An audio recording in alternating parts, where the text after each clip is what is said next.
Good morning to my dear students, and I hope all you are fit and fine at your places. So today we are going to start a new chapter which is biomolecules, and this is our chapter number 2 in NCERT biology class 11th.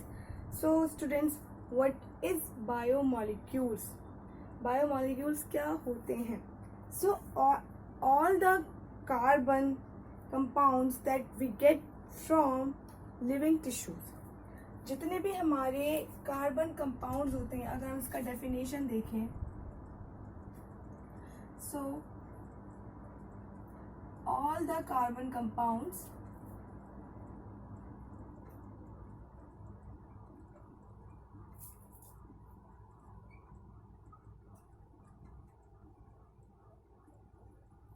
That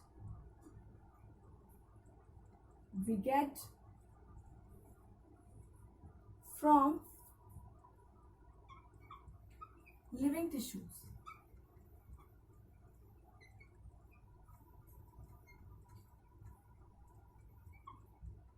जहाँ word bio आ गया वहां पर हमारा mention हो गया, हमारा bio का मीन होता है लिविंग. सो बायोलॉजिकल प्रोसेस में जो हो, तो हम लिविंग टिश्यूज के अंदर जो हमारे कार्बन कंपाउंड्स प्रेजेंट होते हैं उन्हें हम क्या बोलते हैं? उन्हें हम बोलते हैं biomolecules. So biomolecule can be classified into two categories. If we categorize it,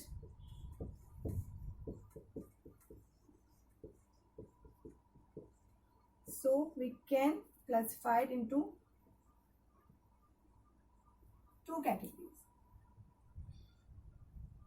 organic and inorganic.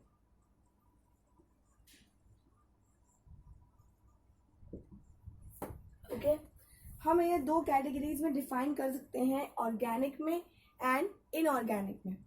इसी के बेसिस पे हमें जिन एलिमेंट्स की नीड होती है हमारी बॉडी में, तो उसके अकॉर्डिंग हम डिवाइड कर सकते हैं टू पार्ट्स में, मैक्रोमोलिक्यूल्स एंड माइक्रोमोलिक्यूल्स. मैक्रोमोलिक्यूल्स क्या होते हैं बच्चों? इसको मैं रब कर सकती हूँ. अगर हम इसमें डिफ्रेंशिएशन देखेंगे मैक्रो एंड माइक्रो मॉलिक्यूल्स में क्या डिफरेंस होता है, सो हम एक जगह अपना माइक्रो मॉलिक्यूल्स लिख लेंगे.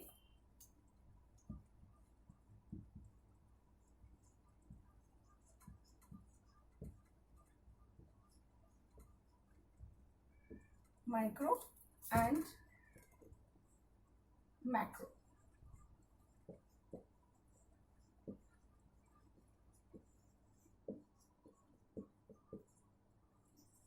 Okay,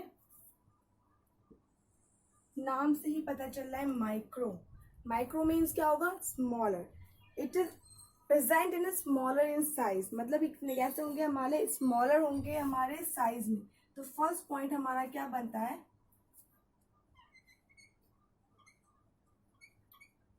smaller in size.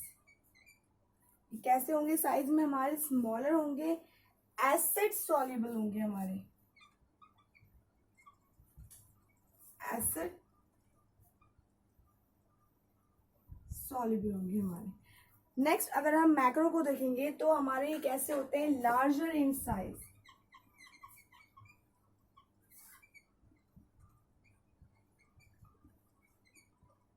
ये हमारे कैसे होंगे? लार्जर होंगे साइज में. ओके स्टूडेंट्स,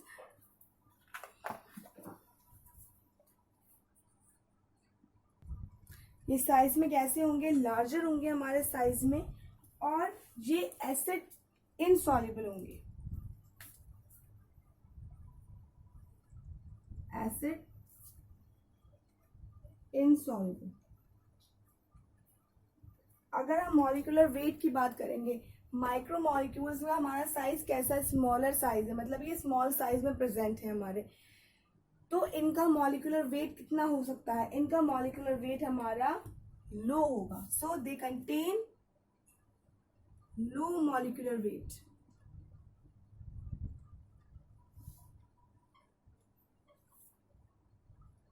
इसके अपोजिट अगर हम मैक्रो में लिखेंगे, so they contain high molecular wait.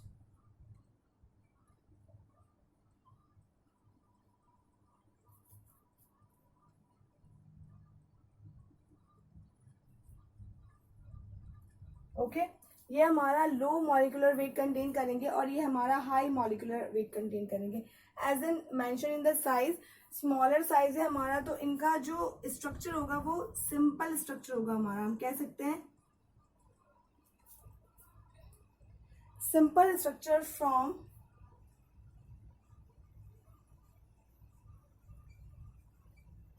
Building blocks of macromolecules, यानी कि ये सिंपल स्ट्रक्चर कंटेन करेंगे। एंड हम इन्हें क्या कह सकते हैं, हम इन्हें बिल्डिंग ब्लॉक्स कह सकते हैं। किसके? बिल्डिंग ब्लॉक्स ऑफ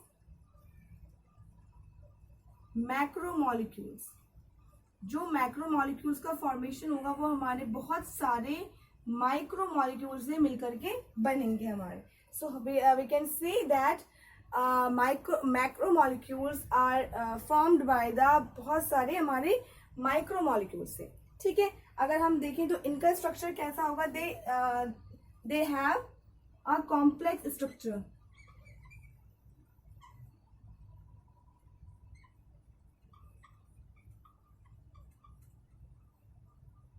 इनका स्ट्रक्चर कैसा होगा हमारा, कॉम्प्लेक्स स्ट्रक्चर होगा हमारा इनका, form by the polymerization of micromolecules. जैसे कि हमने बोला कि इनका फॉर्मेशन, जो हमारे माइक्रोमोलिक्यूल्स है वो किस चीज का फॉर्मेशन कर रहे हैं, वो हमारे मैक्रोमोलिक्यूल्स का फॉर्मेशन कर रहे हैं।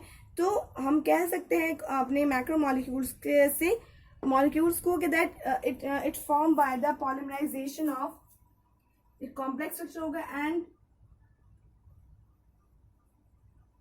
formed by the polymerization of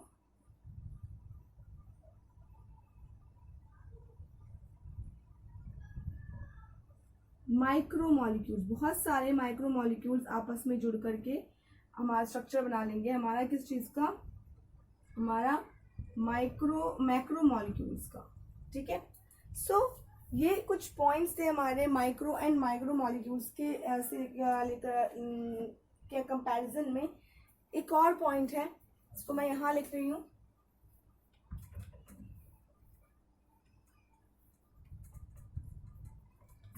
ये जो हमारे होते हैं ये किस फॉर्म में होते हैं हमारा, ये occur as a fourth point number 4 है हमारा, अकर एज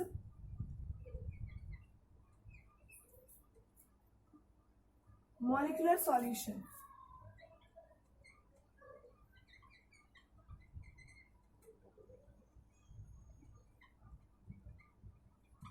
मतलब मॉलिक्यूलर सॉल्यूशन के में प्रेजेंट हो सकते हैं हमारे, और occur as a colloidal solution. ये हमारे कैसे प्रेजेंट होंगे, हमारे किस फॉर्म में होंगे, हमारे कोलॉइडल सॉल्यूशन के रूप में, occur as colloidal solution.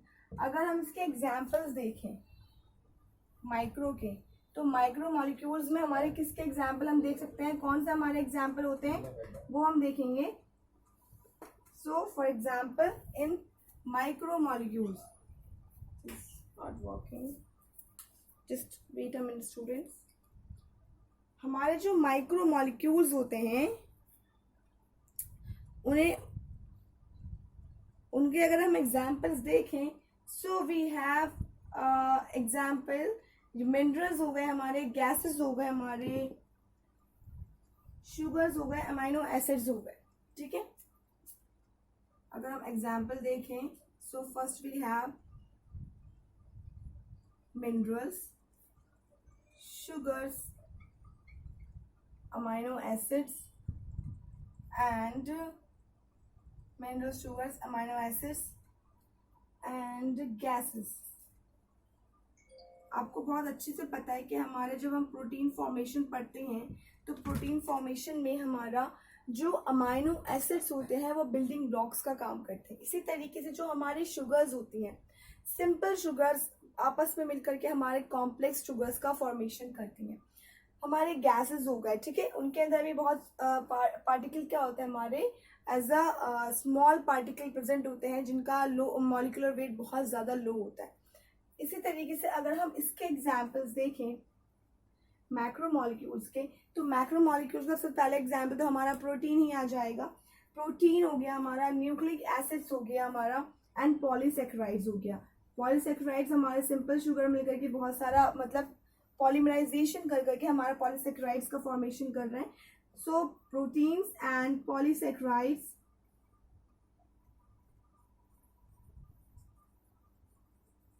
and nucleic acids, these are the examples of micromolecules. ये हम बायोमोलिक्यूल्स की बात कर रहे हैं. हमारी बॉडी जो हमारी सेल है वो किसी ना किसी चीज़ से तो मिलकर कंटेन होगी. अगर स्टूडेंट्स हम डीप में इसके बारे में सोचें तो आपके माइंड में बहुत सारी क्वेरीज उठेंगी कि हमने सेल पढ़ लिया, दैट हमारे सेल्स से हमारे बहुत सारी क्या हमारे all the living organisms are form by the cells. हमने बहुत अच्छे से ये पढ़ा. बट हमारी सेल्स के अंदर जो कंटेन है वो भी तो किसी ना किसी चीज़ से मिलकर के बना होगा. जो हमारी सेल है वो भी तो किसी ना किसी चीज़ से अराइज हुई होगी. एक सेल हमारी लिविंग है, क्यों है? तो वो उसके अंदर न्यूक्लिक एसिड प्रेजेंट हैं, प्रोटीन्स प्रेजेंट हैं. उनका बिल्डिंग ब्लॉक्स क्या है? हमारे ये माइक्रोमॉलिक्यूल्स हैं, ये हमारे अमाइनो एसिड्स हो गए, हमारे शुगर्स हो गए. तो ये एक तरीके से एक सीक्वेंशियली हमारा क्या चलता हुआ आ रहा है, प्रोसेस चलता हुआ आ रहा है हमारे लिविंग ऑर्गेनिजम्स के बनने का. लिविंग ऑर्गेनिजम्स का फॉर्मेशन कैसे हुआ? क्योंकि लिविंग ऑर्गेनिजम्स का फॉर्मेशन हुआ है हमारा सेल से. तो जो हमारी सेल है वो किसी ना किसी चीज़ से अराइज हुई है. तो हम उसी लिए ही इस चैप्टर में जो हमारा ये बायोमॉलिक्यूल्स है इसमें ही हम ये सारा कुछ पढ़ेंगे. ठीक है. सो बायोमॉलिक्यूल्स में आपने देख लिया होगा कि हमारा जो बायोमॉलिक्यूल्स में हमने माइक्रोमॉलिक्यूल्स मैक्रोमॉलिक्यूल्स देख लिया. अब हम जो अपना नेक्स्ट हम कह सकते हैं कि नेक्स्ट हमारा जो वीडियो लेक्चर होगा हम उसमें अपना प्रोटीन्स का फॉर्मेशन स्टार्ट करेंगे. मीन्स हमारा प्रोटीन्स क्या होता है पहले हम जनरल इंट्रोडक्शन पढ़ेंगे. Then we will proceed to the we will proceed to the